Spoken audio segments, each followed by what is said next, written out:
Hey, perhaps you've heard it's a little bit of a difficult housing market to get an offer accepted.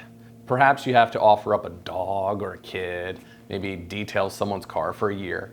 But I actually wanted to share a couple of ideas that I've heard recently that I think are phenomenal. Perhaps it'll help you win the next offer you put on the next house so that you can call it a home very soon. So I want to share these with you. Right now, a lot of realtors are saying you have to be willing to pay more. Okay, I mean, I get it. The seller is definitely in control right now. But what if there were some ways that you didn't have to always pay more?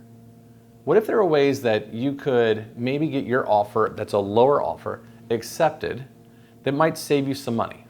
So I want to share some of those tips with you. The first that I would love to offer for you is that you find out what the seller's true need is. If you know what the seller wants, you can make an offer that really matches up for them.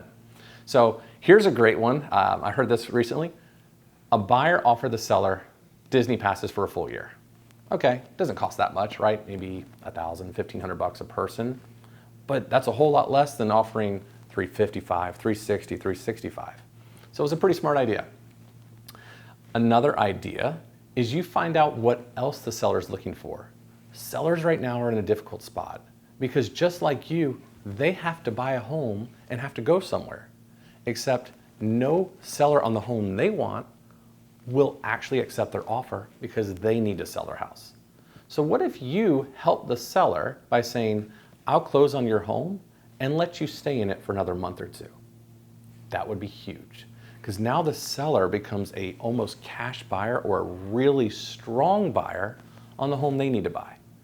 So find out the seller's true need, and trust me, you'll probably get your home that you want a whole lot faster for a lot less money. Now, let's talk about some other options. These are options that your lender, if you have a really good lender, can help navigate for you. And this goes for you as a listing agent, buyer's agent, buyer or seller. All right, so option one. In a normal market, the buyer is asking for money from the seller. But that's not a normal market right now, right? Right now, the buyer has to make the seller really whole. So as a buyer, why don't you offer to pay the seller's closing costs? Here's the cool thing about that. Someone else may offer $355 for the house and you may offer $350. But if you offer to pay $3,000 or $4,000 in closing costs for them, they see a lot of value in that because they're not losing money, they're not paying costs. So they see a huge benefit.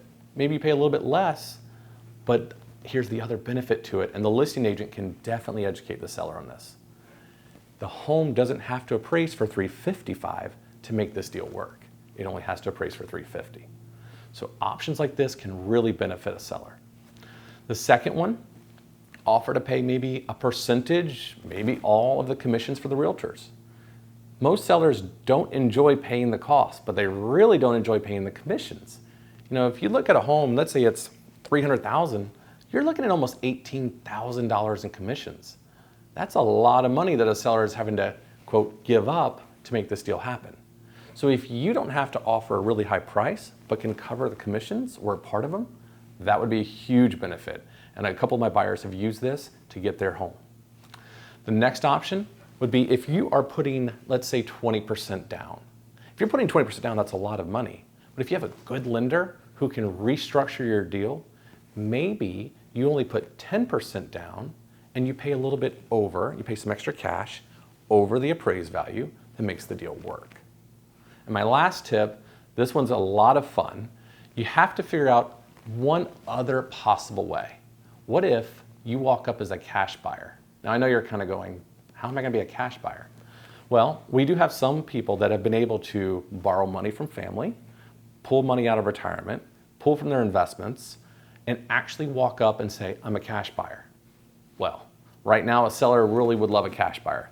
So if you could walk up and pay cash, that seller is definitely gonna take your offer. But then the lender you're working with, within 30 days can do a refinance and pull all the cash back out of that home, and you can replenish, you know, to Uncle Joe and to your retirement. You can give the money back. So these are some ideas that have worked well for our clients. I would love to know more ideas. Perhaps you've seen something else that's worked out there. Please share it down below in the comments. I'd love to hear from you. Thank you.